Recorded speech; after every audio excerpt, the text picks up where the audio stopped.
yang bahagia, cara hidup yang tidak sia-sia ini Allah menuliskannya dalam Al-Quran. Satu surat khusus diawali oleh Allah Subhanahu wa ta'ala dengan sumpah, menyatakan bahwa inilah keadaan kalian. Kata Allah Subhanahu wa ta'ala, wal 'asr, demi masa, demi masa, demi waktu. Waktu apa ya Allah? Nih kalian hidup di atas muka bumi ini kan menghadapi waktu nih kalian semuanya. Nah, terhadap waktu-waktu ini Allah Subhanahu wa taala kasih tahu, innal insana lafi khusr. Semua manusia hidupnya sia-sia. Semua manusia hidupnya rugi. Semua manusia lelahnya nggak berarti. Semua manusia mereka jadi nggak punya nilai apa-apa, kata Allah. Kebanyakan hidup manusia nih nggak ada artinya, rugi, begitu ya, nggak bermakna, lelah mereka nggak ada artinya apa-apa. Allah kemudian kasih tahu, kecuali kalau kamu bisa nempuh ini, kata Allah, ini jalan bahagia kalian, jalan seneng kalian, biar kalian nggak mudah lelah. Apa itu ya Allah? Illal ladzina amanu wa amilus salihat wa tawasau bil haq wa tawasau bis sabr. 3 hal kalau kalian lakukan menjadikan kalian menjadi bermakna hidupnya, bahagia hidup kalian di dunia sebelum akhirat, hingga kalian mendapatkan seindah-indah kebahagiaan nanti di hari akhirat. Dan teman-teman sekalian, 3 hal ini kalau kau mengerjakannya, kalau engkau memilikinya, maka akan membuatmu tidak mudah lelah, karena kamu menjadi lillah. Gimana itu 3 hal tersebut? Yang pertama, illal ladzina amanu. Kedua, wa amilus sholihat. Ketiga, tawasau bil haqqi wa tawasau bis sabr. 3 hal tersebut. Teman-teman sekalian saya muliakan, yang pertama beriman. Beriman. Jangan pernah lupa sama Allah. Jangan pernah lupa sama Allah. Kalau Allah yang menjadi tempat tujuanmu, kalau Allah yang menjadi satu-satunya tujuanmu, kamu tidak akan mudah lelah, teman-teman sekalian. Dan saya mendapati orang-orang yang seperti itu enggak mudah lelah, karena mereka lillah, karena mereka imannya luar biasa pada Allah Subhanahu wa taala. Saya punya guru namanya Khubabah Nur Abdul Habib Muhammad Al-Haddad. Ini orang yang saya lihat dalam hidupnya paling sedikit waktu tidurnya. Beliau itu, teman-teman sekalian, tidurnya dalam 1 hari 1 malam hanya sekitar 2 jaman aja. Saya banyak mendampingi beliau, terutama ketika beliau datang ke Indonesia berdakwah. Jadi saya cerita ini bukan sebagai dongeng atau katanya. Saya melihatnya dengan mata kepala saya sendiri, teman-teman sekalian. Gitu. Beliau mengajar, beliau berdakwah. Kalau di negerinya, beliau menjamu tamunya. Tadi pagi ada yang sarapan di sini 200 orang. Dan itu beliau turun di dapur masak. Habis selesai masak semuanya buat 200 tamu. Kita sih mau ngundang 200-an tamu rencananya dari sebulan sebelumnya. Itu pun kagak pakai masak, ngorder catering padahal. Dan kita habis itu istirahatnya seminggu. Masya Allah.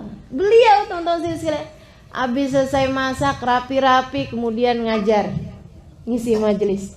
Habis selesai itu beliau kemudian pulang, baca dzikir, baca ini, nemuin tamu. Wah, Masya Allah, Masya Allah. Ngurusin anak. Anaknya berapa banyak? 10 orang. 10-10-nya. Beliau melahirkan dengan normal, beliau melahirkan, mendidik mereka dengan sebenar-benarnya pendidikan. Beliau susuin, beliau urusin semuanya. Ya Allah, ya Allah, Masya Allah. Nggak ada capek-capeknya gitu. Saya ngelihatnya, ya ampun, subhanallah nih orang.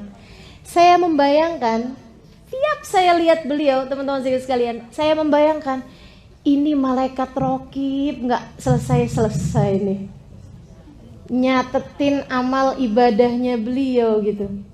Dari ini habis selesai ini lagi, habis selesai ini lagi, belum zikir belum, ya Masya Allah, Masya Allah. Sementara kita nih kira-kira antara rokib sama atid.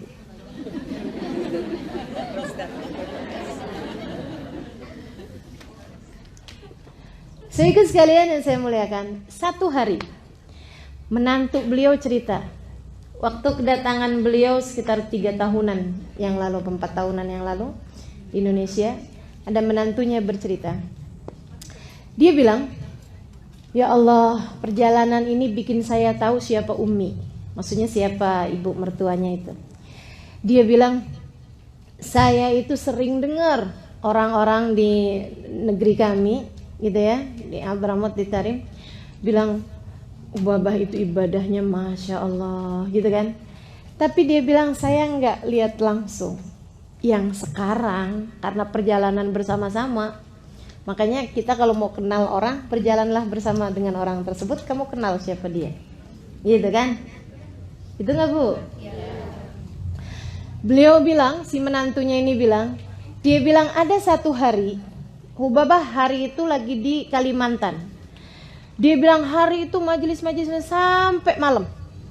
Habis itu kemudian kami pun pulang. Dia bilang hari itu putri beliau, beliau ada bawa 2 orang putri waktu itu. Putrinya yang satu diundang majelis ke tempat yang lain, yang satunya lagi pulang ke Jakarta. Jadi yang menemani Hubabah Nur ini hanya menantunya ini. Jadilah kami pun kemudian satu kamar bersama-sama, dia bilang. Dan baru kali itu menantu ini ya, baru kali itu kami satu kamar bersama-sama. Menantu sama mertua kan memang jarang satu kamar ya Bu ya. Dia bilang saya kemudian satu kamar. Dia bilang saya pun udah jam-jam sekitar jam 10-an gitu. Dia bilang saya gosok gigi, siap-siap mau tidur. Habis selesai, kemudian Hubabah masuk kamar mandi, gosok gigi ini apa, saya pikir mau tidur juga. Beliau kemudian bilang sama saya, habis selesai keluar dari kamar mandi, saya rasanya kayak gak enak gitu, udah baringan sebelum Hubabah baringan. Jadi saya tungguin, dia bilang gitu kan. Sambil saya kerjain witir 3 rakaat, habis itu kemudian saya tunggu beliau gitu. Terus beliau bilang kayak gini, Muna, namanya Muna. Dia bilang kalau kamu mau tidur, tidur nak. Saya masih mau ngerjain maksudnya yang biasa beliau kerjain gitu ya. Dia bilang saya pertamanya kayak sungkan gitu, tapi karena saya pikir saya juga ngantuk, capek banget hari itu habis majelis gitu ya. Dia bilang saya pun kemudian tidur, ketika sebelum ketidur itu saya lihat beliau lagi sholat. Dia bilang saya bangun entah jam berapa, saya lihat Hubabah tuh belum ada juga di samping. Saya kemudian lihat gitu, beliau lagi baca Quran. Habis itu saya pun tidur lagi. Dia bilang saya kebangun, kayaknya udah jam-jam 2-an gitu. Dan saya lihat tempat tidur di samping nih masih rapi juga gitu. Saya pikir Umi mana sih, udah rada gelap, beliau udah gelapin gitu. Tapi ternyata beliau nggak ada, adanya lagi sujud. Maksudnya nggak lagi baringan di sofa atau apa, tapi masih lagi mengerjakan sholat, masih dengan mukenanya juga lagi sujud. Dia bilang saya pun kemudian tidur lagi yang capek banget gitu ya. Habis itu saya dibangunin, yuk Muna kita sholat subuh nak. Dia bilang dan saya tahu persis karena tempat tidur kami masih rapi, tempat tidur beliau sisinya tuh masih rapi. Dia bilang pagi hari beliau kemudian baca zikir-zikirannya sampai terbit matahari. Habis itu kemudian beliau sholat duha ini apa, habis itu dijemput untuk majelis. Dan beliau datang dengan penuh semangat, habis mandi gitu. Dia bilang, saya dapetin beliau itu gak ada rasa lelah, gak ada rasa capek. Saya hanya mendapati beliau sempat ketiduran di dalam mobil ketika membawa kami pergi ke majelis itu. Dia bilang, itu aja tidur beliau. Dari sekitar 24 jam saya mendapati bersama dengan beliau. Ketiduran di mobil, itu doang yang dianggap sebagai tidurnya. Dan mereka sehat, teman-teman saudara sekalian. Dan mereka nggak lelah, teman-teman saudara sekalian. Kenapa? Di depan mereka berdirikan tujuan mereka, ridha Allah subhanahu wa ta'ala dan surga sebagai tempat kembalinya. Salah satu dari teman saya yang ikut dalam rombongan tersebut, ada salah satu sahabat saya dari Abu Dhabi. Dia cerita dalam rihlah tersebut. Dia bilang gini, berapa waktu yang lalu Ustazah Halimah, dia bilang, kami lagi bicara-bicara, ngobrol-ngobrol antara Hubabah Nur, putri-putrinya, sama rombongan yang memang datang dari negeri Arab. Semuanya pada ngeluh gitu, ya ampun saya udah capek banget nih, capek banget bahasa kita ya, udah lelah sekali gitu, berapa hari kita kurang tidur, berapa hari kita perjalanan terus. Ada lagi satunya ngadu lagi, iya anak yang saya tinggalin sampai telepon, mama kok nggak pulang-pulang, gini begitu, semuanya gitu. Sampai kemudian habis mereka pada curhat gitu, pada ngomong kayak gitu, mereka capek gini gitu, Ubabah bilang, bener nih yang saya ceritain tadi nih, yang hanya 2 jam aja tidur beliau itu pun juga sudah beliau anggap banyak gitu ya. Beliau bilang seperti ini, teman-teman sekalian. Dia bilang, iya nih saya juga capek. Dengerin teman-teman sekalian, saya juga capek. Karena capek adalah sesuatu hal yang normal untuk dirasakan. Dia bilang, saya juga capek. Terus si ini, anaknya beliau yang paling kecil, tadi telepon katanya gitu. Dia bilang, mama nih gak pulang-pulang, Umi nih gak pulang-pulang, kapan dong Umi pulang? Gitu. Dia bilang, saya juga pengen pulang, maksudnya pengen cepet ketemu juga sama dia gitu. Saya kangen sama dia, kata Hubabah. Normal sekali teman-teman sekalian. Sebagai manusia berasa rindu, sebagai manusia berasa lelah. Beliau bilang, tapi saya juga kalau di rumah, maksudnya di Tarim, dia bilang saya juga capek. Dan semua orang juga tahu itu. Jamu tamu, sampai tamunya gak habis-habis teman-teman sekalian. Punya pondok pesantren, mengajar di pondok pesantren tersebut, mengisi kajian-kajian di seluruh kota Tarim dan sekitarnya, dan bersama dengan itu ibadahnya, zikirnya, Qur'annya nggak pernah selesai-selesai. Anaknya 10, kebayang, suaminya ulama, kebayang kayak apa lelahnya gitu. Beliau bilang, tapi saya juga di mana-mana juga capek, saya pulang ke rumah pun saya juga capek.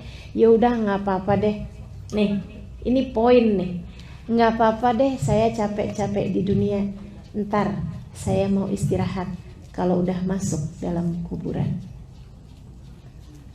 Saya akan istirahat kalau saya sudah masuk dalam kuburan. Kata teman saya yang cerita ini, yang dari Abu Dhabi ini, dia bilang, saya sering dengar istilah lelah-lelahlah kamu di dunia, nanti biar di hari akhirat kamu istirahat. Saya sering dengar istilah itu. Tapi ketika itu diucapkan oleh seseorang yang kami tahu beliau telah menjadikan hidupnya untuk Allah subhanahu wa ta'ala, berlelah-lelah tanpa ada henti-hentinya, tanpa ada istirahatnya, tanpa ada pikniknya, tanpa ada kayak ya itulah gitu ya. Dia bilang itu menjadi sesuatu yang tampak real. Itu menjadi sesuatu yang bukan kalimat ngawang-ngawang di angkasa, akan tetapi sesuatu yang memang benar-benar menjadi tujuan.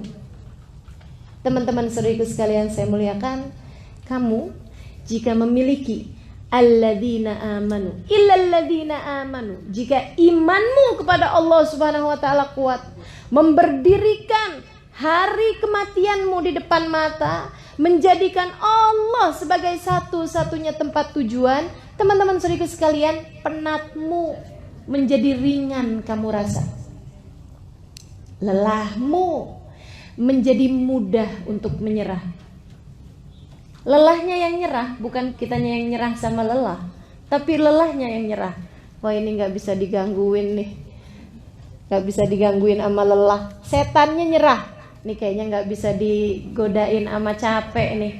Dia gak mudah lelah teman-teman sekalian, karena mereka menjadikan hidupnya lillah. Kamu tidak akan mudah lelah kalau kamu jadikan hidupmu lillah. Jadikan hidup untuk Allah SWT. Nyari ridhonya Allah. Teman-teman saudariku sekalian saya muliakan, kata Nabi Muhammad SAW, tidaklah seseorang merasa lebih rugi dibandingkan dari waktu-waktu yang terlewat di atas muka bumi ini tanpa mendekatkan dirinya kepada Allah. Artinya bahwa hal yang paling akan kita sesali nanti di hari akhirat adalah kalau kita tidak berlelah-lelah di atas muka bumi ini untuk menjadikan hidup kita buat Allah Subhanahu wa taala. Tapi kalau kamu buat hidupmu di atas muka bumi ini, apapun yang kita punya buat Allah Subhanahu wa taala, insya Allah kita nggak akan nyesel nantinya di hari akhirat. Jadi nggak apa-apa teman-teman sekalian, berlelah-lelahlah biar kita nggak nyesel nanti di akhirat. Nggak apa-apa, harus ada capek-capeknya hidup di dunia, gitu ya, biar nanti di hari akhirat kita nggak dicapekkan dengan hisab, dengan azab, dengan neraka, dengan segala kegaduhan di hari akhirat nanti. Teman-teman sekalian, yuk kita berbuat di dunia ini agar nanti di dalam kuburan kita sungguh-sungguh dapat beristirahat dengan tenang. Amin ya rabbal alamin. Saudara sekalian saya muliakan, illal ladzina amanu, kecuali orang-orang yang beriman. Nah, untuk urusan beriman nih teman-teman sekalian, seenggaknya kamu mesti punya 3 poin. Apa aja itu? Yang pertama, kalau nggak pengen lelah nih ya, hidup di dunia ini lelahnya jadi nggak terasa gitu. Urusan beriman ini kamu mesti punya 3 poin. Yang pertama, ingat sama tujuan. Ingat sama tujuan. Tujuan kita adalah mau dapat ridhonya Allah SWT. Teman-teman sekalian, orang loh mau dapat ridhonya suami itu aja penuh perjuangan, betul nggak? Orang mau dicintai sama siapa misalnya, sama pejabat misalnya gitu ya, mau dekat sama pejabat itu aja perlu perjuangan. Mau dekat sama orang hebat perlu perjuangan, bukan? Maka teman-teman saudaraku sekalian, bagaimana pula dengan mau mendapatkan ridho Allah Subhanahu wa taala? Apa menurutmu tidak perlu perjuangan? Jika cinta manusia aja itu selalu dijadikan sama orang-orang sebagai hal yang membuat ringan sebuah pengorbanan, maka bagaimana pula dengan cinta Allah Subhanahu wa taala? Teman-teman pernah nonton film India enggak? Selalunya kalau di film-film India tuh cinta itu digambarkan dengan harus berkorban, kan begitu? Ya emang iya teman-teman sekalian. Bagaimana kamu berkorban untuk cintamu terhadap anakmu, ya kan? Bagaimana kamu berkorban untuk cintamu terhadap suamimu, untuk cintamu terhadap orang tuamu. Pasti yang namanya cinta pasti perlu pengorbanan. Itu Allah lagi mau ngajarin teman-teman sekalian. Kalau cinta manusia aja kamu untuk mendapatkannya perlu pengorbanan seperti itu, bagaimana pula dengan cinta kepada Allah Subhanahu wa taala? Kalau ngaku cinta, ya berbuatlah, berkorbanlah. Tancapkan cita-cita depan mata. Tancapkan tujuan depan mata. Apa tujuannya? Ridhonya Allah. Asli loh teman-teman sekalian. Kayak apapun kita bikin dari kelelahan-kelelahan, ibadah-ibadah, jungkir balik misalnya gitu ya, dalam ibadah pada Allah Subhanahu wa taala di atas muka bumi ini.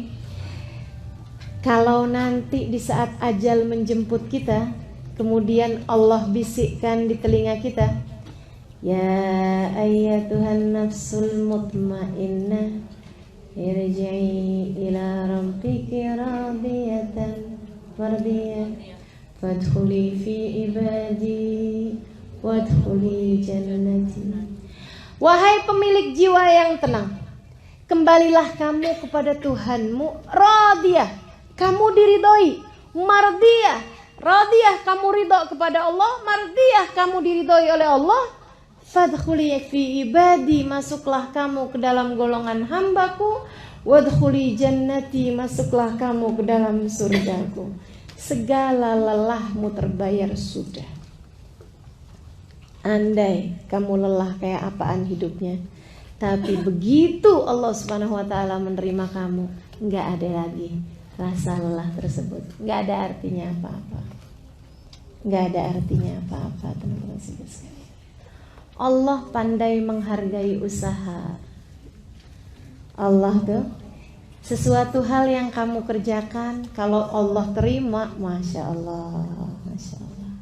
Makanya taruh tujuannya depan mata, sehingga menjadi ringan apapun yang kamu kerjakan di atas muka bumi ini. Tujuan yang pertama, teman-teman sekalian saya muliakan, paham tujuan. Yang kedua, buat skala prioritas.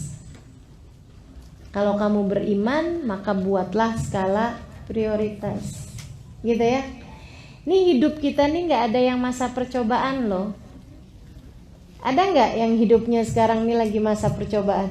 Jadi salah-salah nggak apa-apa deh, lagi masa percobaan.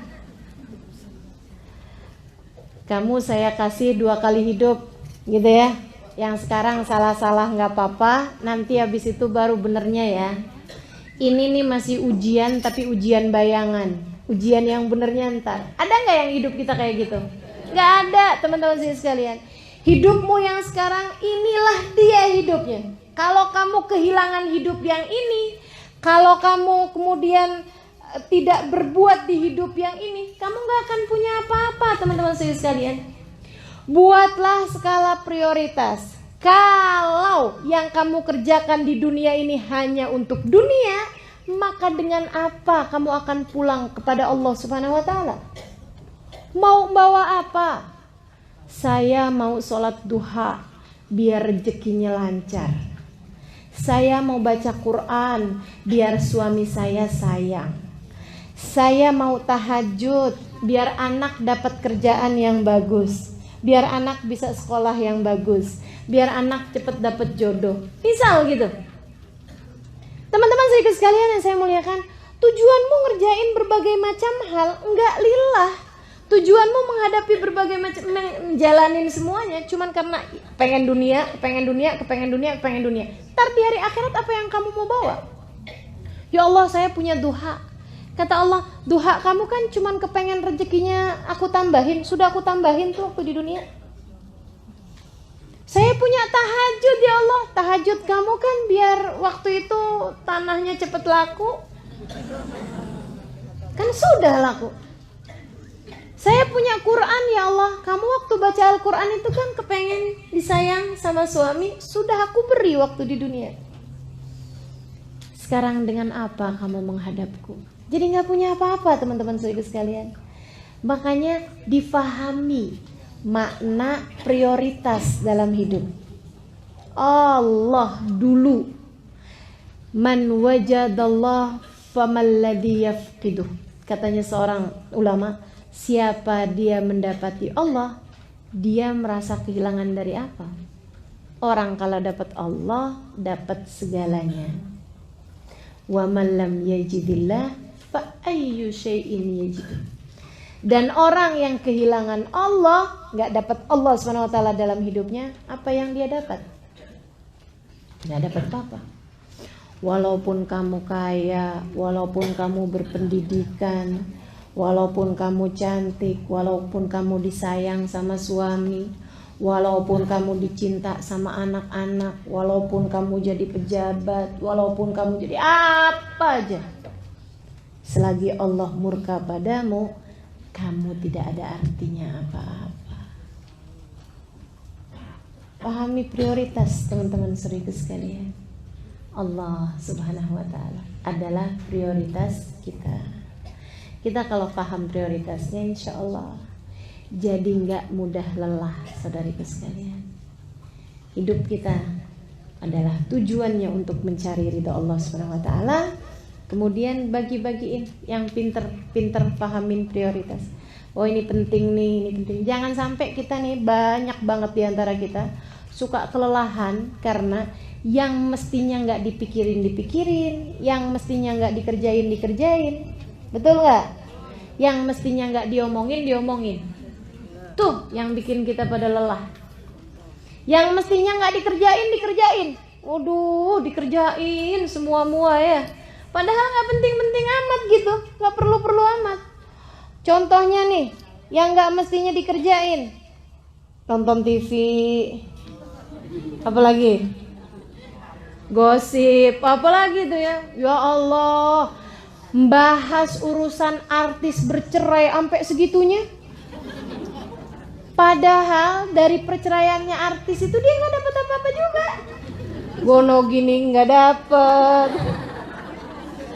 tetangga bukan, kenal enggak, dibahas. Ya Allah, mau-maunya gitu. Masya Allah, capek akhirnya. Karena yang gak mesti dikerjain, kamu kerjain. Yang gak mesti diomongin, kamu omongin. Nih ya, sama suami diajakin berantem mulu. Diajakin bertengkar mulu suaminya. Ya Allah, ya Allah. Teman-teman saudara sekalian saya muliakan, mohon maaf. Waktu di Donggala sama Palu kena gempa, kena tsunami. Itu ya. Begitu hanya beberapa detik, hanya beberapa menit kemudian rusak semuanya, hilang, bahkan ada satu kampung hilang ya. Itu ya. Saudaraku sekalian yang saya muliakan, kebayang enggak? Di antara rumah-rumah itu tuh yang kemudian temboknya rusak, yang kemudian rumahnya ambruk, yang kemudian dindingnya rubuh dan lain sebagainya. Kira-kira kebayang nih, kira-kira ada nggak gitu waktu mikirin mau ngecat warna apa, suami sama istri pakai berantem dulu? Ada nggak kira-kira? Ada pasti. Sama kita. Kita tuh mau nentuin warnanya dinding aja lo pakai berantem. Maka warna yang ini, jangan dong, itu kan gak pantas. Masa sih kamar kita warnanya pink? Itu suami kita. Kan jadi ceria gitu bang. Ya Allah, urusan warna aja berantem. Mau milih apa aja bertengkar. Mau ini aja bertengkar. Masya Allah. Kita tahu bahwa ternyata itu gak ada artinya apa-apa. Kalau Allah mau hancurin habis. Dan kemudian kita datang di hari akhirat bawa apa, teman-teman saudariku sekalian? Maka pahami makna prioritas. Jangan segala-gala yang gak perlu-perlu dikerjain. Jangan segala-gala yang gak perlu diomongin. Jangan segala-gala yang gak perlu dipikirin. Itu membuatmu jadi cepat lelah. Orang urusannya orang sekampung kamu pikirin semua. Lurah bukan. Ya capek bu. Masya Allah. Pahami makna prioritas. Yang harus kamu kerjakan, kamu kerjakan. Gak ada yang mewakili, misalnya gitu ya. Kan gak ada yang mewakili nih. Kayak mohon maaf, kayak kita kalau kebelet mau kamar mandi kan gak bisa diwakilkan. Iya kan? Nah itu pekerjaan-pekerjaan yang gak bisa diwakilkan harus kita kerjakan. Jadikan prioritas gitu. Teman-teman saya sekalian yang saya muliakan, ada dulu sepasang suami istri lagi jalan. Terus kemudian udah kawin lama nih, bangsa 10 tahun gitu ya kawin. Lagi jalan-jalan, 10 tahun belum lama ya. Kalau pernikahannya betah 10 tahun belum lama. Tapi kalau pernikahannya gak betah 10 tahun tuh dah, ya Allah luar biasa. Teman-teman sekalian, suatu ketika suami istri ini lagi jalan-jalan nih di taman, di sebuah malam ada bintang-bintang cakep gitu. Lagi jalan gitu kemudian kedengeran suara kuek kuek kuek kuek. Si istri bilang, wah ada ayam. Suaminya bilang, itu bukan ayam sayang, itu bebek. Kata istrinya, ayam kok? Ini istri-istri ini kan suka ngeyel. Kata suaminya, itu bebek sayang. Ayam. Itu bebek. Kalau ayam tuh suaranya nggak gitu. Ayam tuh bunyinya petok. Atau kalau nggak kuruyuk gitu, itu baru ayam. Kalau yang kayak tadi tuh itu namanya bebek. Ayam, kata istrinya. Bebek, ayam, bebek. Habis itu udah diem. Dua-duanya sama-sama diem. Nggak lama kemudian kedengeran lagi suaranya. Kuek. Suaminya bilang, tuh kan bebek. Istrinya bilang, itu ayam. Itu tuh bebek. Istrinya bilang, itu tuh ayam. Bebek, ayam. Bebek, B-E-B-E-K. Kata istrinya, ayam, A-Y-A-M. Belajar ngija ya. Dia bilang, itu bebek, itu ayam. Pegel si suami sama istrinya yang ngeyel ini. Sampai dia kayaknya mau gampar gitu istrinya. Di saat dia mau gampar tuh istrinya nangis kemudian. Kan cewek gitu senjata ya. Suaminya ketika ngelihat istrinya nangis, dia mau gampar, dia ingat kenapa dia dulu menikahi perempuan ini. Dia ingat di rumah sana ada anak-anaknya, hasil buah cinta mereka berdua. Teman-teman sekalian, ingat ada begitu banyak hal di belakang. Dan kemudian ingat, emang apa peduliku sama ayam sama bebek? Akhirnya suaminya kemudian turunin tangannya sambil bilang, ya betul sayang, itu adalah ayam. Mari kita jalan. Ada berapa banyak hidup kita di atas muka bumi ini kelamaan ngurusin ayam sama bebek. Coba diingat-ingat teman-teman sekalian. Coba diingat-ingat. Dari perbincangan kita dari pagi sampai malam. Itu yang kira-kiranya penting, yang kira-kiranya memang harus diomongin, sama yang gak seharusnya diomongin, banyakan mana coba? Dari sini kita tahu kenapa kita lelah. Kebanyakan ngomongin yang gak perlu diomongin. Kebanyakan ngurusin yang gak perlu diurusin. Kebanyakan mikirin yang gak perlu dipikirin. Teman-teman saudaraku sekalian, berhentilah melakukan itu. Pahami makna prioritas dalam hidupmu, insya Allah kamu tidak akan mudah lelah. Dan prioritasmu yang nomor satu sebagai hamba Allah, sebagai umat Rasulullah nomor 2-nya.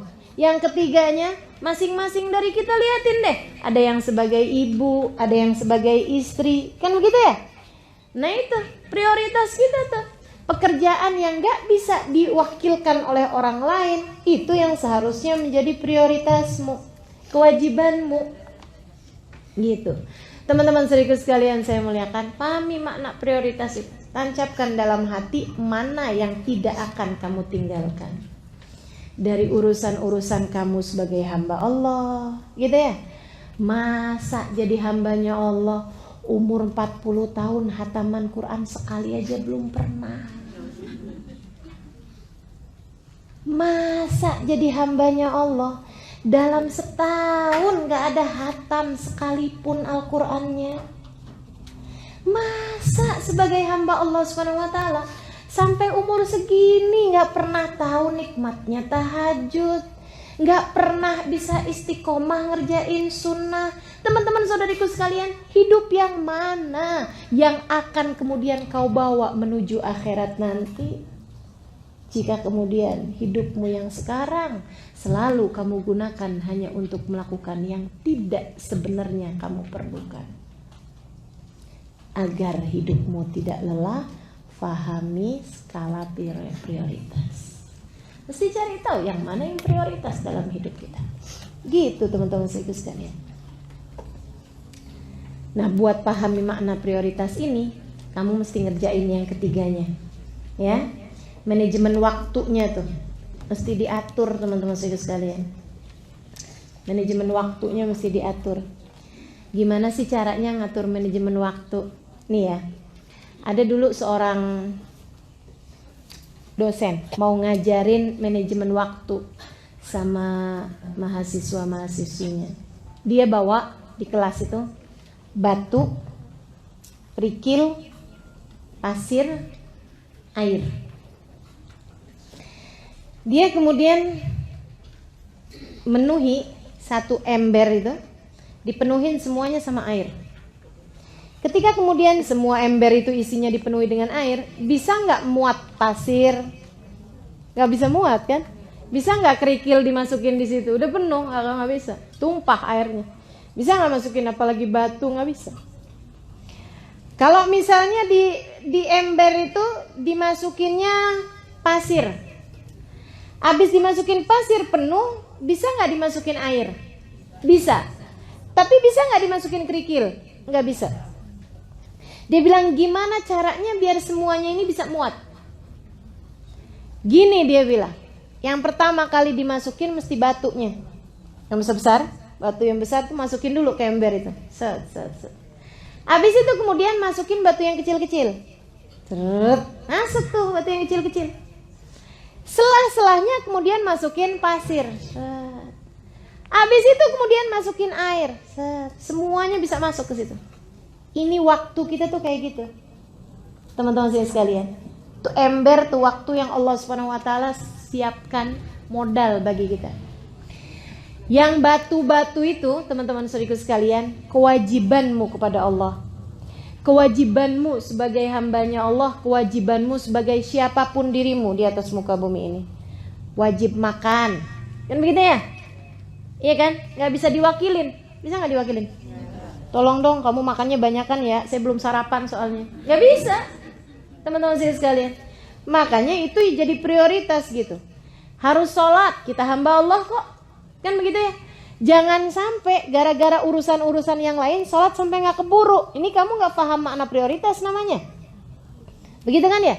Sebagai seorang istri misalnya, ada kewajiban kita terhadap suami yang harus kita laksanakan, gak bisa diwakilin orang lain. Mohon maaf, urusan tempat tidur gak bisa kita wakilin orang lain. Kan gitu ya?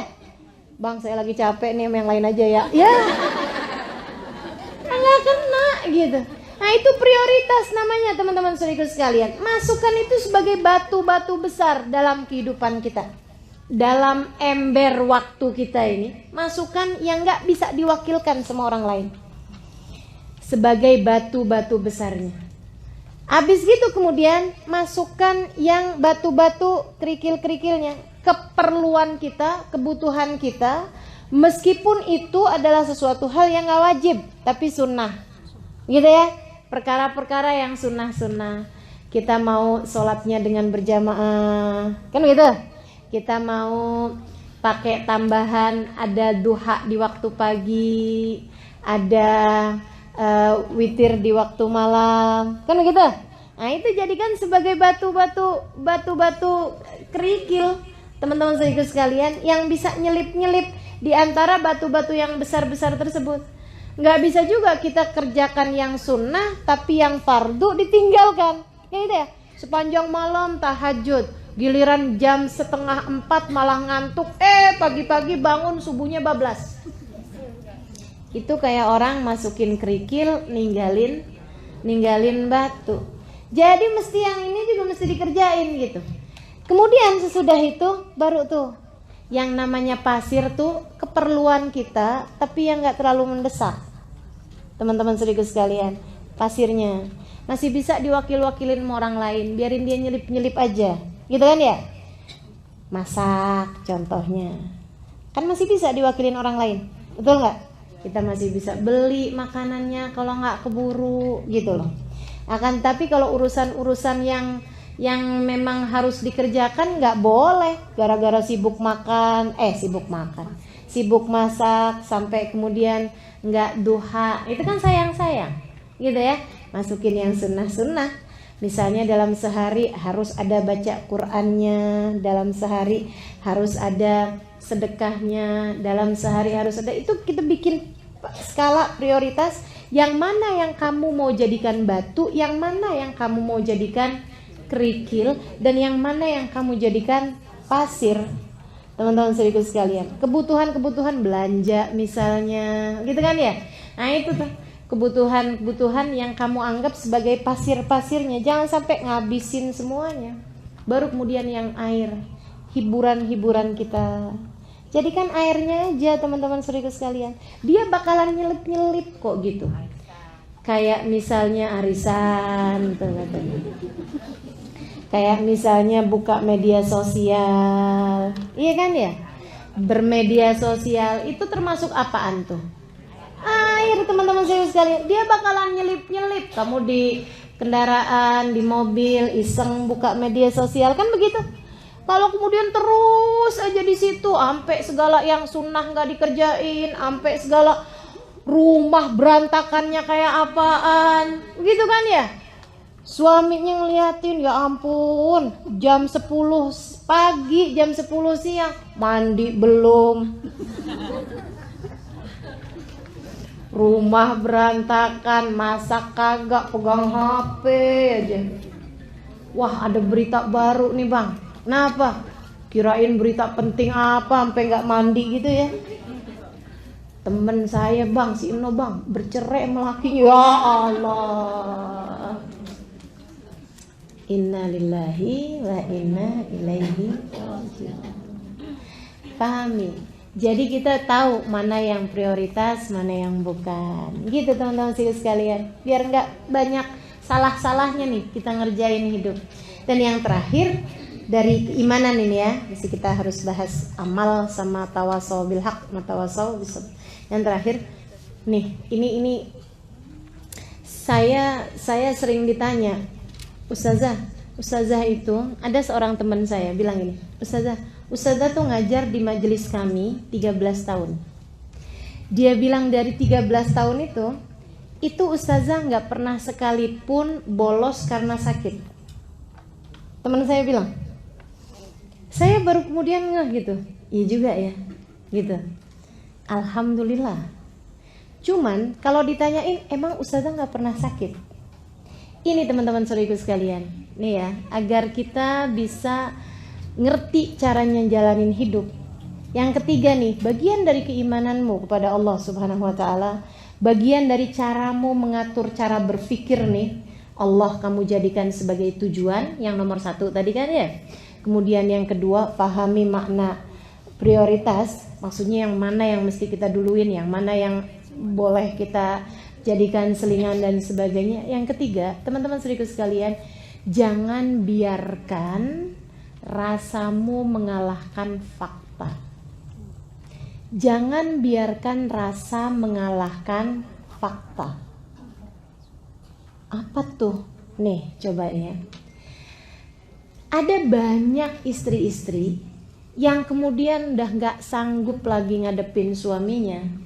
Dia lupa fakta bahwa suaminya adalah suaminya hanya karena rasa cemburu misalnya. Itu dia dikalahkan, rasanya mengalahkan fakta. Saya, ketika faktanya saya harus mengajar, saya udah janji mau datang ke Jogja, gitu kan ya? Itu adalah fakta. Faktanya adalah bahwa di jadwal saya tertulis Jogja. Saya akan berusaha untuk rasa apapun jangan mengalahkan terhadap fakta ini. Maka saya sampaikan kepada kawan yang bertanya itu, saya bilang saya bukan berarti nggak pernah sakit, akan tapi saya tidak biarkan rasa sakit mengalahkan kewajiban saya untuk mengajar. Jadi nggak masalah bagi saya mengajar dalam keadaan sakit. Nggak mengapa bagi saya. Saya mengajar dalam keadaan sumpek. Nggak mengapa bagi saya. Saya mengajar dalam keadaan kesel.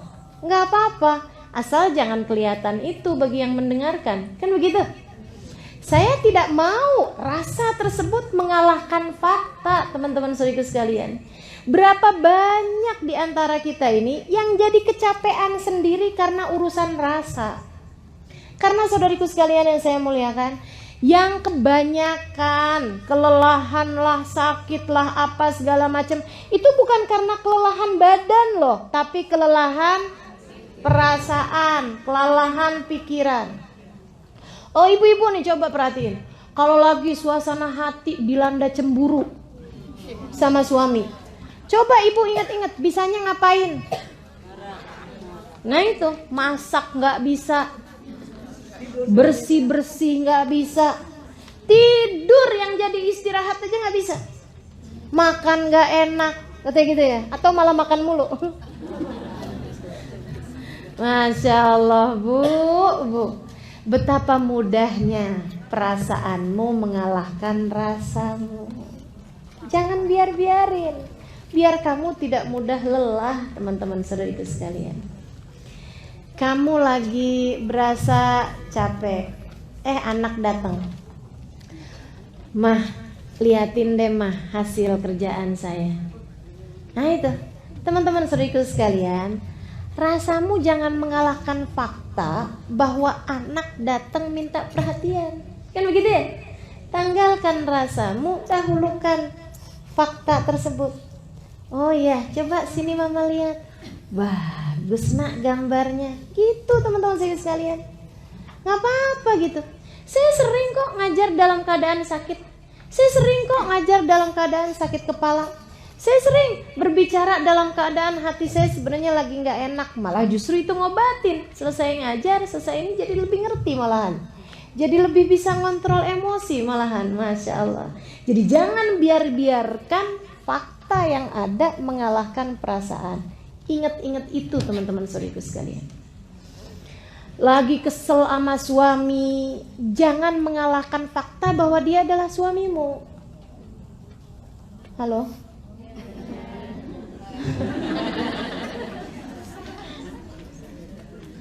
Rasa itu bisa dihilangin, fakta gak bisa dihilangin.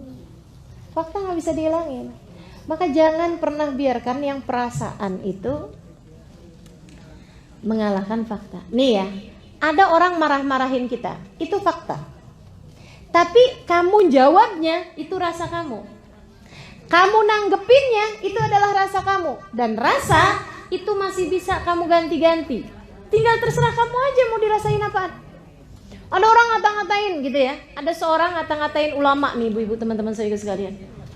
Dasar anjing kamu. Mohon maaf nih ya, saya harus sebutkan. Dia bilang dasar anjing kamu. Ini fakta. Kan gitu ya? Ada orang marah-marah sama kita. Ini fakta teman-teman saya sekalian. Namun bagaimana kamu menanggapinya, ini adalah rasa.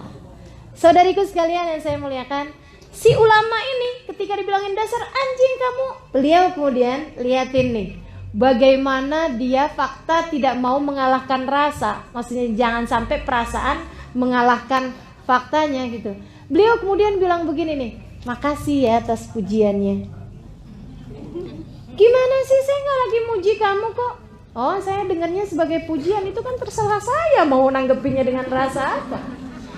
Dia bilang sebab saya lihat gak ada binatang lebih menyenangkan majikannya daripada anjing. Saya berharap andai saya menjadi anjing bagi majikan saya, Allah subhanahu wa ta'ala. Gitu teman-teman sekalian. Nih sekarang saya tahu rasanya adalah gerah. Jangan sampai itu mengalahkan fakta. Apa faktanya? Faktanya kita perlu konsentrasi mendengarkan kajian. Ini fakta. Faktanya kita sedang berada di majelis ini mendengarkan kajian. Ini fakta. Jangan sampai kita kemudian dikalahkan sama rasa gerah. Kipas-kipasan gak apa-apa, tapi jangan sampai ada yang memutuskan, aduh gak kuat dah saya. Aduh, saya mau keluar aja dah. Gitu ya. Teman-teman sekalian saya muliakan, kalau bicara tentang rasa, antara duduk diam mendengarkan dalam keadaan gerah dengan duduk sambil berbicara, kira-kira gerahan siapa?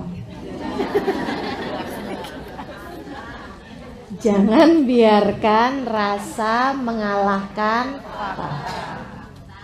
untuk membuatmu tidak lelah. Berpikirnya seperti itu teman-teman saudaraku sekalian. Biar banyak benernya kita dalam hidup nih, ya. Baik, saudaraku sekalian saya muliakan, illalladzina amanu. Iman kepada Allah Subhanahu wa taala, jangan pernah mengalahkan perasaan-perasaanmu. Berpikir tentang tujuan, jangan sampai kamu mau dikalahkan dengan keadaan apapun. Pahami yang mana yang prioritas dalam hidup sebagai penghambaanmu kepada Allah Subhanahu wa taala, teman-teman sekalian. Itu. Kemudian yang kedua, katanya Allah Subhanahu wa taala dalam Al-Qur'an, wa amilus sholihat. Orang yang hidupnya tidak sia-sia, orang yang hidupnya bermakna adalah mereka-mereka yang selalu amilus sholihat. Kerjakan kebaikan. Kerjakan kebaikan, baik kebaikan antaramu dengan Allah Subhanahu wa taala ataupun kebaikan dengan antaramu dengan sesama manusia, teman-teman sekalian. Kerjakan kebaikan untuk dirimu sendiri. Kerjakan kebaikan untuk dirimu sendiri. Kerjakan kebaikan yang menjadi jalanmu dengan Allah Subhanahu wa taala. Kerjakan kebaikan. Hidup ini pokoknya amilus sholihat tuh jangan pernah jauh-jauh. Sebab beriman doang tanpa amilus sholihat gak ada artinya apa-apa, teman-teman sekalian. Selalu aja kalau kita liatin, pasti tuh antara iman sama amal baik tuh pasti nyambung. Selalu aja gitu. Lalladzina amanu wa amilus sholihat. Lalladzina amanu wa amilus sholihat. Kayaknya Allah lagi mau bilang bahwa kamu iman doang tapi gak mau kerja, gak ada artinya apa-apa juga. Gitu. Jadi kalau kamu mau hidupnya menjadi bermakna, ini jangan pernah jauh-jauh dari amilus sholihat. Berbuat kebaikan. Berbuat kebaikan dibagi dua, teman-teman sekalian. Kerjakan yang disuruh, sama yang kedua tinggalkan yang dilarang. Gitu. Tinggalin yang dilarang. Allah nggak bolehin, ya udah tinggalin. Allah nggak bolehin hutang riba. Jangan mau berhutang.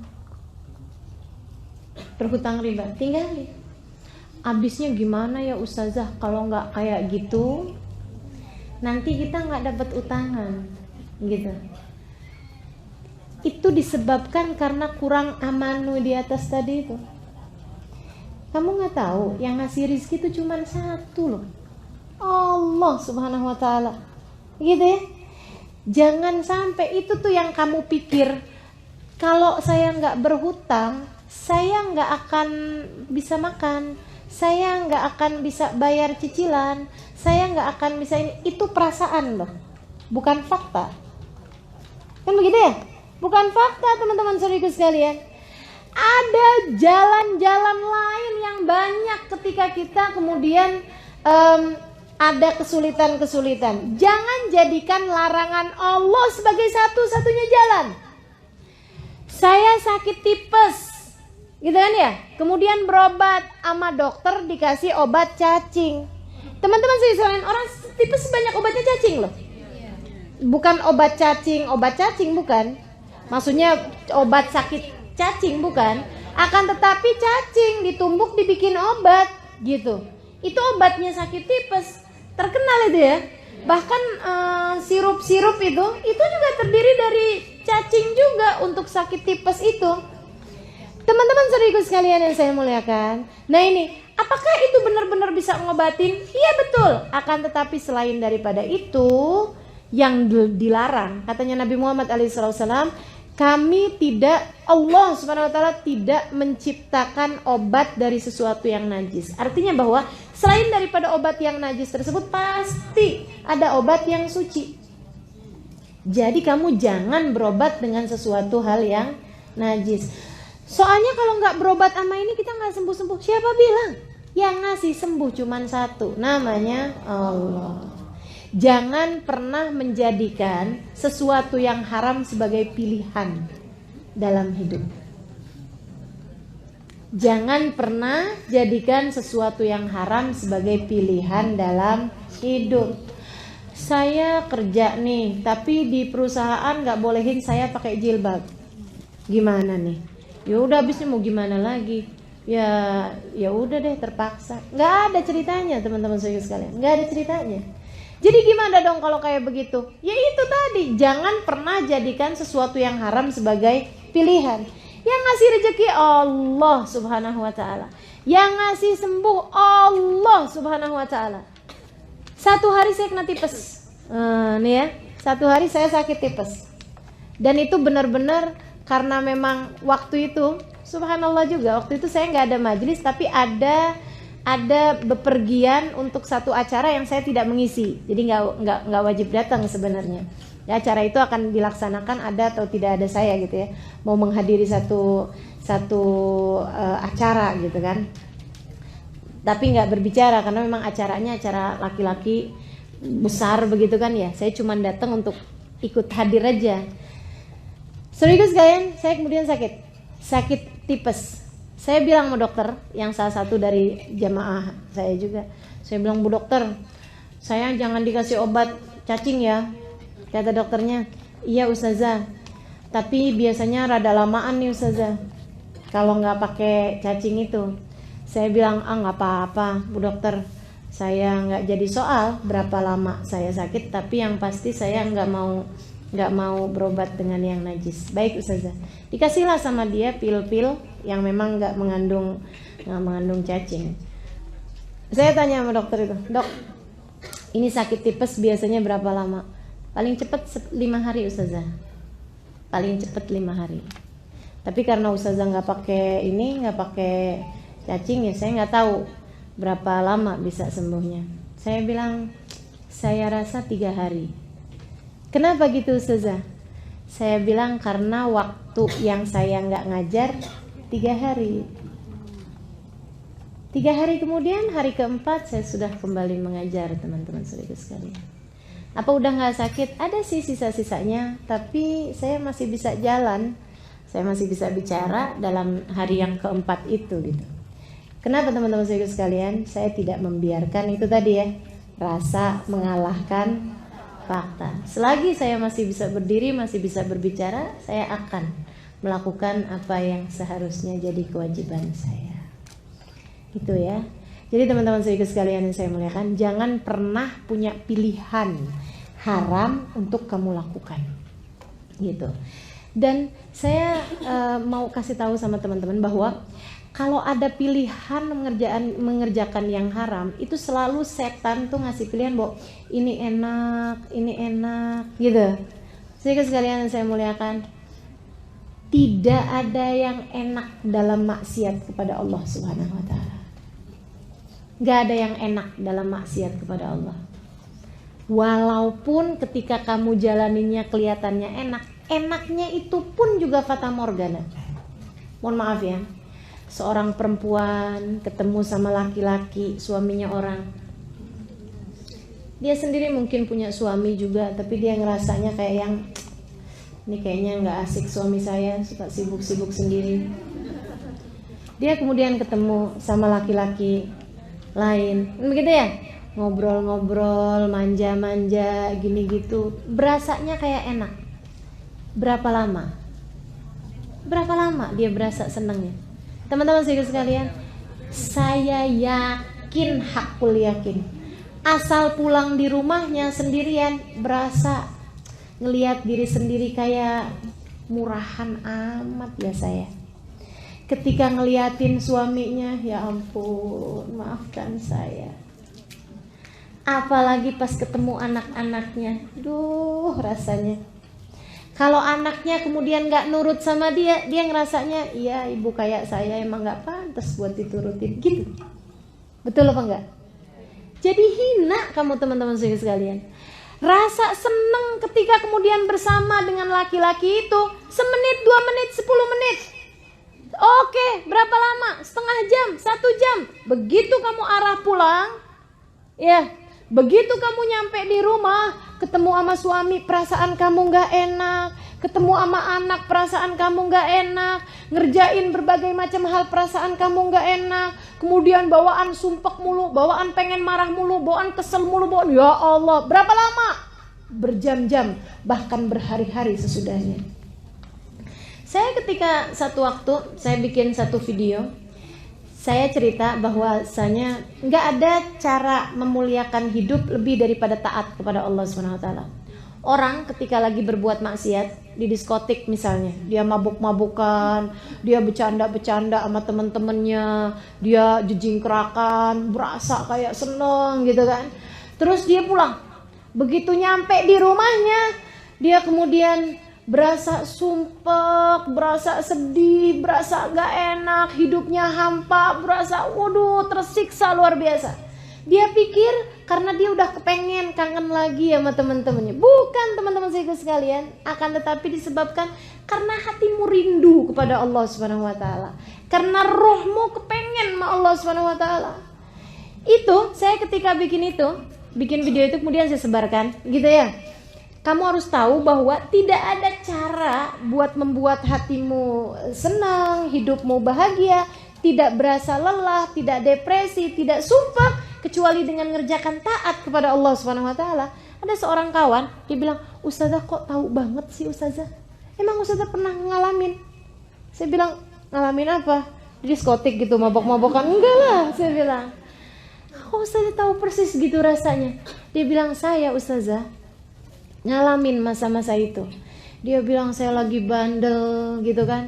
Dia bilang saya pergi ke diskotik, saya mabuk-mabukan, saya bercanda-bercanda sama teman-teman saya, jejingkrakan gini gitu segala macam. Dia bilang sampai pulang.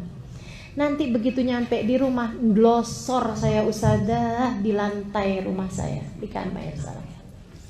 Dia bilang saya menangis, saya ngerasa ya Allah kok sedih banget hidup saya. Saya ngerasa jadi orang paling malang di dunia. Gitu aja terus. Dia bilang, saya pikir wah ini kurang banyak maboknya. Besoknya saya mabok lagi. Gitu. Dia bilang besoknya lagi saya pulang kayak gitu lagi. Nangis-nangis sendiri, depresi sendiri, susah-susah sendiri. Emang bener. Nggak ada jalan membuat hidupmu bahagia, teman-teman saya sekalian, kecuali dengan taat kepada Allah Subhanahu wa taala. Wa amilus sholihat. Kerjakan yang bagus-bagus.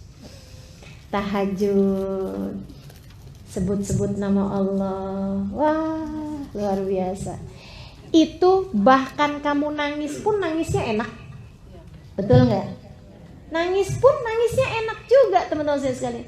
Kamu berdoa manggil nama Allah, ya Allah, lihatin saya apa ya Allah, lihatin saya Allah, ini hambamu yang satu ini nggak ngerti caranya jalanin hidup kalau engkau tidak mengajarkannya padaku.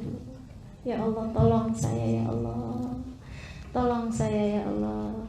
Teman-teman saudariku sekalian yang saya muliakan, itu bahkan kamu menangis, bahkan kamu merasa bersedih hati gitu, tapi habisnya tuh lega, enak, senang, karena di situ surga kita, karena di situ bahagia kita. Teman-teman saudariku sekalian saya muliakan, saat kamu pandangi suamimu, kemudian kamu bilang, ya Allah Bang, andai waktu bisa kuulang, tak akan ku memilih pasangan lain selain dirimu. Teman-teman saudariku sekalian, kamu ngomongnya senang, suami dengernya senang, kan begitu ya? Betul apa enggak?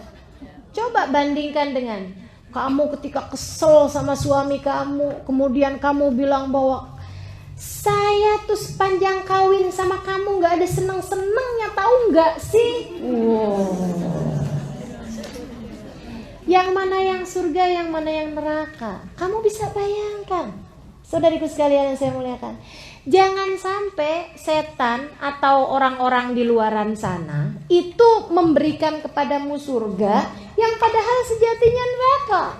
Atau sebaliknya, mereka tuh bilang bahwa itu neraka, padahal sebenarnya surga. Teman-teman saudariku sekalian, jangan sampai mengelabuimu itu. Makanya yang punya suami, suaminya sayangin beneran. Jangan sayang suami orang. Sayangi suamimu, nikmati suamimu, gitu ya. Udah diterima tuh. Yang nggak punya suami, nikmati kebebasanmu. Mau pergi ke majelis nggak harus ada yang diizinin, kan gitu. Bener apa enggak? Surga apa bukan? Surga, teman-teman saya sekalian. Jadi nyari surgamu masing-masing. Yang memang beneran surga, nah itu dia tuh. Amilus sholihat, gitu. Jangan pernah jadikan perkara yang haram sebagai pilihan. Jangan pernah pilih yang haram sebagai pilihan. Baik, teman-teman sekalian saya muliakan, yang terakhir. Oh ya, sebelum saya ke yang watawasau bil haq tawasau bis sabr ini ya. Teman-teman sekalian, amilus sholihat. Beneran, orang yang menjadikan hidupnya buat Allah dan dia mengerjakan kebaikan-kebaikan, itu udah kayak di surga sebelum surga loh. Saya Ramadan yang lalu melaksanakan ibadah umroh. Di antara orang yang saya berkunjung ke salah satu dari guru saya, semoga beliau menerima saya sebagai muridnya, Habib Zain bin Smith di kota Madinah. Beliau adalah ulama terkemuka, teman-teman saya sekalian, ilmunya kayak lautan, gitu ya. Tinggalnya di kota Madinah. Saya bincang-bincang sama putri beliau, namanya Hubabah Rodiyah. Saya tanya, gimana kabarnya Habib Zain? Dia bilang, Habib Zain, Halimah, Habib Zain, dia ada dalam surganya sendiri. Beliau kemudian cerita, saya tuh Halimah, kalau lagi sama Abah, sama Walid, dia bilang, kalau saya lagi sama Abah nih di rumah sini. Jadi beliau punya rumah sendiri, udah punya anak, bahkan udah punya cucu, anaknya Habib Zain ini ya. Rumahnya beberapa rumah aja dari situ, jalan kaki dia dari rumahnya ke rumah Abahnya.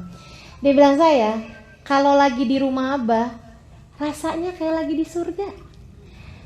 Abah baca Quran, kita baca Quran bareng, kita baca sholawatan bareng, baca dzikir bareng, sholat berjamaah. Abah ngupas tafsirnya Quran, Abah bicara tentang hukumnya apa, gitu kan ya. Abah bicara tentang para nabi, cerita tentang orang soleh, cerita tentang para salaf, orang-orang yang terdahulu gitu ya, yang sudah meninggal dunia gitu, cerita tentang gurunya, cerita tentang, Masya Allah, kayak di surga. Dia bilang, semua kebaca, semua terlaksana, semua kebaikan-kebaikan semuanya. Dia bilang, nanti saya kalau nyampe pulang ke rumah, dia bilang, yang listrik mati lah, yang anak ngadu sakit lah, yang ini, saya kayak balik ke dunia gitu.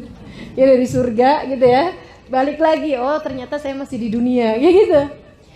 Dia bilang, nanti kok saya balik ke tempat Abah lagi, Allah kayak di surga. Masya Allah, zikir, ibadah. Dia bilang, Halimah, Habib Zain bahkan di tiap tangganya punya zikiran tersendiri.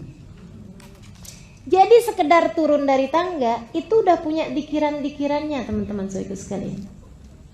Yang beliau menentukannya untuk diri beliau sendiri. Saya setiap turun tangga zikirnya ini, saya setiap jalan dari situ ke situ zikirnya ini, saya setiap ini, semuanya Masya Allah teman-teman sekalian. Dan mereka adalah orang-orang yang paling bahagia hidupnya di dunia ini, hamba-hamba Allah yang tidak pernah putus dari wa'amilus sholihat. Jangan pernah berpikir bahwasanya maksiat, bahwasanya perbuatan dosa adalah sesuatu yang dapat membahagiakan di hidupmu di dunia ini, apatah lagi di akhirat. Kalau di akhirat mah jelas kita udah tahu gitu ya, dosa bawa neraka, taat bawa surga. Tapi saudara sekalian, dari di dunia ini taatmu membawa bahagia dan dosamu membawa sengsara, membawa derita. Itu. Jadi wa'amilus sholihat. Teman-teman sekalian, yang terakhir, yang ketiga, kalau kamu ingin hidupmu di atas muka bumi ini tidak mudah merasa lelah, kamu harus punya senjata yang ketiganya. Apa itu? Tawasau bil haq wa tawasau bis sabr. saling nasihat menasehati dalam kebenaran, saling nasihat menasehati dalam kesabaran. Artinya apa? Namanya juga saling, artinya jangan pernah sendiri. Kalau kamu pengen ringan, gitu ya teman-teman sekalian, harus saling menguatkan. Kalau kamu mau ringan perjalananmu di atas muka bumi ini, harus saling mengingatkan, harus saling meringankan. Makanya kemudian yang ketiga ini bolehlah kalau kita sebut sebagai ukhuwah. Kalau kamu mau hidupmu itu menjadi hidup yang bermakna, hidup yang bahagia, milikilah orang-orang di sekitarmu yang dapat membawamu kepada jalan Allah Subhanahu wa ta'ala. Harus ada orang di sekitarmu dan dirimu sendiri yang bisa tawasau bil haq wa tawasau bis sabr. Teman-teman saudariku sekalian yang saya muliakan, saya pernah dengar istilah seperti ini. Kalau kamu mau berjalan cepat, berjalanlah sendirian. Kalau kamu mau berjalan panjang, lama, berjalanlah bersama-sama. Nah, hidup menuju surga selalu adalah perjalanan yang panjang. Maka jangan kerjakan dengan sendirian. Kamu harus punya sekurangnya 3 orang, ke atas, ke samping, sama ke bawah. Siapa itu? Yang ke atas, orang tua. Orang ya ini ya, kita lagi bahas ukhuwah ya. Yang ke atas orang tua, yang harus kamu muliakan, yang harus kamu siap penerima nasihat. Tawasau bil haq, tawasau bis sabrnya dari orang tua ke kamu kan gitu. Tapi orang tua bukan hanya yang melahirkanmu, mereka juga yang mendidik ruhmu, yaitu para guru. Hidup ini kalau mau ringan, kalau mau nggak mudah lelah, kamu harus punya seseorang yang dapat memberitahumu. Kamu harus begini, kamu harus begitu. Kalau enggak, nyari jalan sendiri susah. Bener enggak? Teman-teman saya sekalian, apalagi kalau kemudian datang ke sana dikasih taunya beda. Datang ke sana dikasih taunya beda. Ya capek hidupnya. Enggak jalan-jalan kamu. Enggak jalan-jalan kita, saudariku sekalian. Kalau kemudian kita terbawa arus gitu ya, tidak menemukan orang yang bisa membawamu menuju kepada jalan Allah Subhanahu wa ta'ala. Sehingga sekalian saya muliakan, datang ke pengajian sana dikasih tahu sholawatan yang banyak, sholawatan tuh berkah. Datang ke pengajian satunya lagi, nggak boleh sholawatan, itu bid'ah. Apa nggak capek hidupnya? Capek. Ini yang mana ya? Habis pergi ke sana pulang-pulang sholawatan. Habis pergi ke sana berhenti sholawatan. Wah, itu prioritas berubah mulu gitu kan ya. Kita udah cari tahu nih yang mana yang batu, yang mana yang kerikil, yang mana yang pasir, yang mana yang air dalam kehidupan kita. Tapi setiap kali ngaji ganti-ganti mulu. Mana batunya, mana airnya, ya ampun. Susah kan hidupnya, capek. Makanya teman-teman saya sekalian, harus ada orang yang bisa memberimu nasihat dalam kebenaran dan kamu dapat memegangnya dengan penuh lapang dada. Kalau kamu gak punya, minta. Nih masalahnya teman-teman saya sekalian, kita nih suka rada merasa jauh dari Allah SWT, gak suka minta.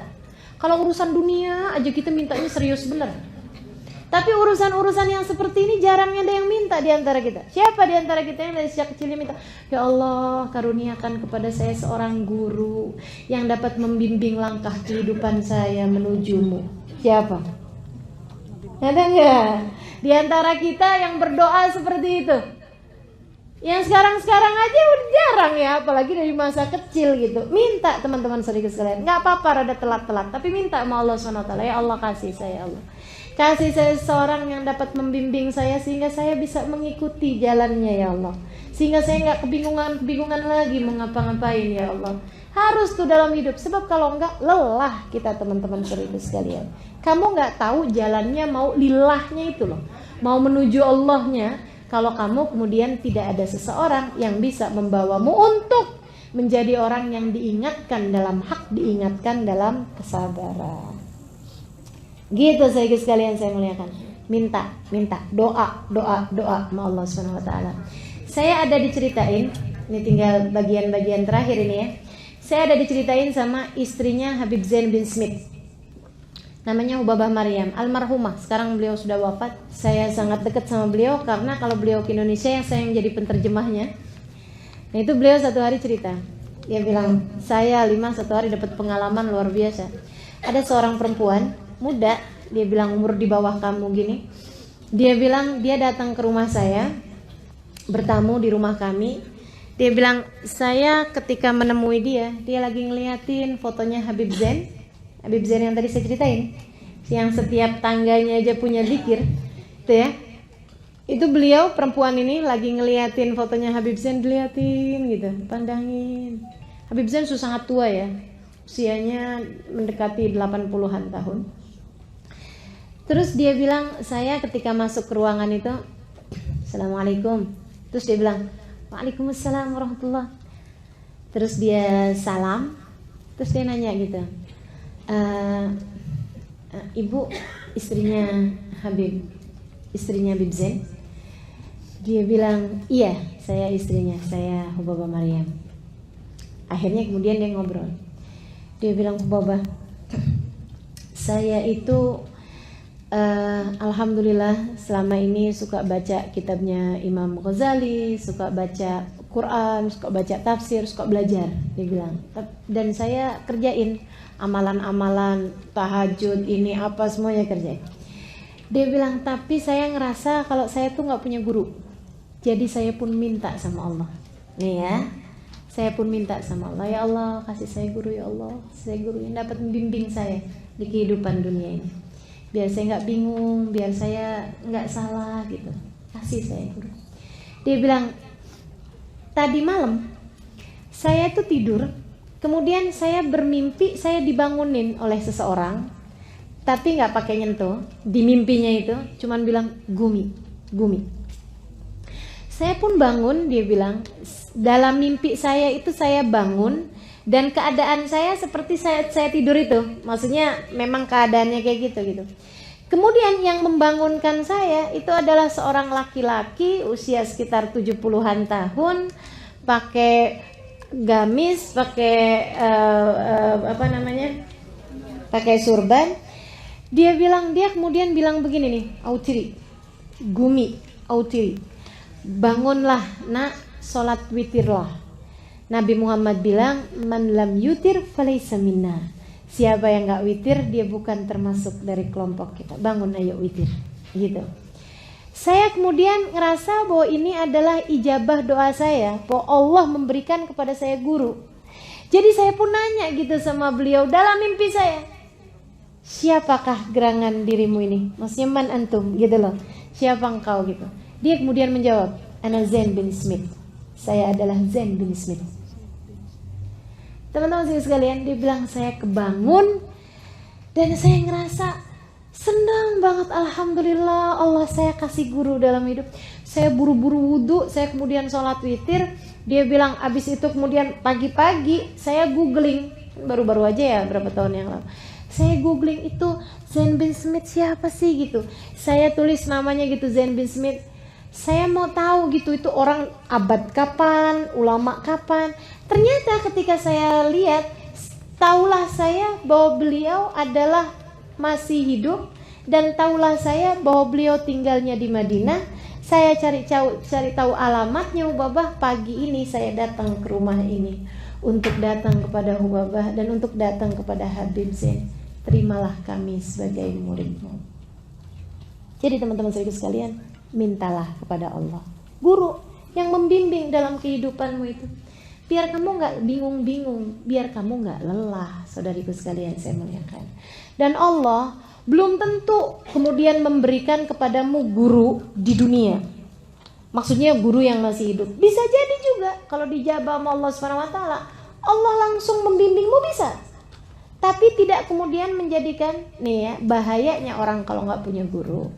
Jangankan orang yang gak punya guru, orang yang belajar dari kitab tanpa guru, mangkana syekhuhu kitabuh, kana iblis yakunu syekhu. Siapa yang belajar hanya dari buku, enggak ada gurunya, enggak ada pemandunya, maka setan yang akan datang sebagai gurunya. Baca Quran dipaham-pahamin sendiri, pakai dari terjemahan pula. Teman-teman saya sekalian, yang ada salah-salah kita. Makanya minta sama Allah Subhanahu wa taala, minta doa, minta sama Allah Subhanahu wa taala, ya Allah kasih saya guru yang membimbing saya. Itu kalaupun enggak dikasih orang yang masih hidup, Allah akan karuniakan kepadamu guru-guru yang sudah meninggal dunia mungkin, yang akan terus membimbingmu, atau yang pastinya seperti dituliskan oleh Syekh Abu Bakar Syato dalam kitabnya I'anatul Talibin, man aktsar minas salati 'alan nabi sara nabi sallallahu alaihi wasallam syekhu. Siapa yang banyak sholawatannya kepada Nabi dan dia doa minta sama Allah, ya Allah karuniakan kepada saya seorang guru, ada banyak di antara mereka yang Nabi Muhammad kemudian menjadi guru dalam hidupnya. Jadi kamu akan selalu terbimbing, teman-teman saudaraku sekalian. Enggak akan pernah salah memilih-milihnya. Gitu kan ya? Jadi kayak dipandu gitu, kayak ditunjukin gitu. Enggak kayak kedengeran. Jangan berpikir ini sesuatu yang mistik ya. Jangan berpikir kemudian akan ada orang yang kemudian nuntun kamu, pegangin kamu, itu enggak gitu. Tapi terbimbing dalam hidup. Paham maksud saya? Paham maksud saya? Terbimbing dalam hidup, teman-teman sekalian. Ada banyak di antara kita yang kalau lagi dalam keadaan-keadaan gelisah, dalam keadaan-keadaan kacau hidup kita misalnya, kita kemudian dimimpiin sama nenek kita, kakek kita, dikasih tahu, misalnya gitu. Ada nggak? Ada pasti, teman-teman sekalian. Nah ini, bahwa ada banyak di antara para kekasih-kasih Allah, bahkan mungkin nabi-nabinya Allah Subhanahu wa taala, yang meskipun mereka sudah tidak ada di atas muka bumi ini, dapat menjadi semacam mentor, dapat menjadi semacam pembimbing bagi orang-orang yang hidup di atas muka bumi ini. Ala kulli hal, kalaupun tidak seperti itu, orang yang selalu minta kepada Allah Subhanahu wa taala pastilah akan diijabah. Allah Subhanahu wa taala akan tunjukkan kepadamu dengan sendirinya siapa yang seharusnya kamu dengarkan, siapa yang seharusnya tidak perlu kamu dengarkan. Karena teman-teman sekalian, kalau kita buka YouTube misalnya, itu ucapan-ucapan para ulama-ulama kan bisa saling berbeda-beda banget. Bener nggak? Menanggapi kasus-kasus yang terjadi aja bisa yang satu di ujung, yang satu di ujung. Terhadap misalnya, mohon maaf, pembakaran kalimat la ilaha illallah yang ada dalam bendera, kan begitu ya? Itu bisa yang satu berpendapatnya, yang satu bisa berpendapat sebaliknya, teman-teman saudaraku sekalian. Maka begitu banyaknya hal yang membingungkan di atas muka bumi ini, kita akan semakin bingung kalau kita nggak punya guru. Minta sama Allah SWT, ya Allah kasih saya, Allah kasih saya. Kalau kita minta, insya Allah dikasih Allah SWT. Gitu ya. Tawasau bil haqqi, tawasau bisabr. Ke atas, milikilah guru. Ke samping, milikilah sahabat-sahabat yang membuatmu kalau bersama dengan mereka kamu jadi mudah mengerjakan ketaatan. Gitu ya. Cari orang-orang yang deketmu sama mereka, bikin kamu jadi semakin baik. Karena nular, teman-teman saudaraku sekalian, asli berteman itu nular. Katanya Nabi Muhammad alaihissalam, teman yang baik seperti pedagang minyak wangi.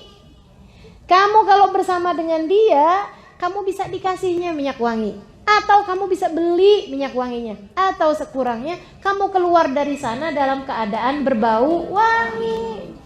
Itu teman-teman sekalian. Maka carilah teman-teman yang baik. Cari orang-orang, jangan asal asik, apalagi kaya.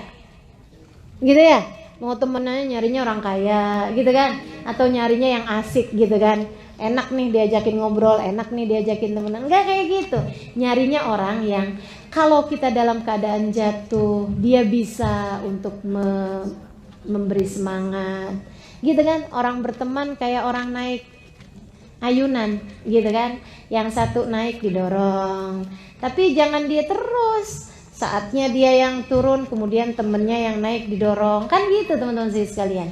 Kayak gitu tuh, gitu loh. Jadi cari teman-teman yang membuatmu kemudian menjadi mudah mencari jalan ridha Allah Subhanahu wa taala. Lebih bagus lagi kalau kemudian suamimu di antara teman-teman tersebut. yang memang dapat membuatmu menjadi semakin mudah berjalan mencari ridha Allah Subhanahu wa taala. Kemudian yang terakhirnya yang ke bawah, yaitu anak-anakmu. Jadikan mereka sebagai orang-orang yang dapat membuat tawasau bil haq, tawasau bis sabr.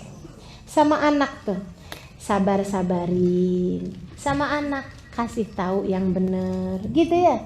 Jangan asal sama anak pokoknya jalan-jalan bareng, makan bareng, nonton TV bareng, tapi nggak pernah ada muatan tawasau bil haq, tawasau bis sabr. Kasih tahu yang benar kayak gimana dan ajarkan kepada anak untuk bersabar. Dan teman-teman sekalian, nggak bisa kita ngajarin anak kita untuk bersabar kalau kitanya nggak punya itu. Kalau kitanya kemudian begitu dengar ada orang ngomong nggak enak, marahnya kayak apaan gitu ya, anak akan belajar itu gitu. Dia pun akhirnya jadi kayak begitu juga, tersinggungan kan gitu kan. Nah itu ya, mudah baper gitu ya, karena memang ngelihat emaknya kayak begitu gitu. Dah insyaallah mudah-mudahan nih tawasau bil haq, tawasau bis sabr, saling ya, nyari ke atas yaitu guru, nyari ke samping yaitu kawan, nyari ke bawah murid atau anak untuk bisa kita bersama-sama menuju jalan Allah Subhanahu wa taala. Rabbana zalamna anfusana wa illam taghfir lana wa tarhamna lanakunanna minal khasirin. Rabbana atina fid dunya hasanah fil akhirati hasanah wa qina adzabannar. Subhanakallahumma wa tahiyyatuhum fiha salam. Akhiru da'wana anil hamdulillahi rabbil alamin.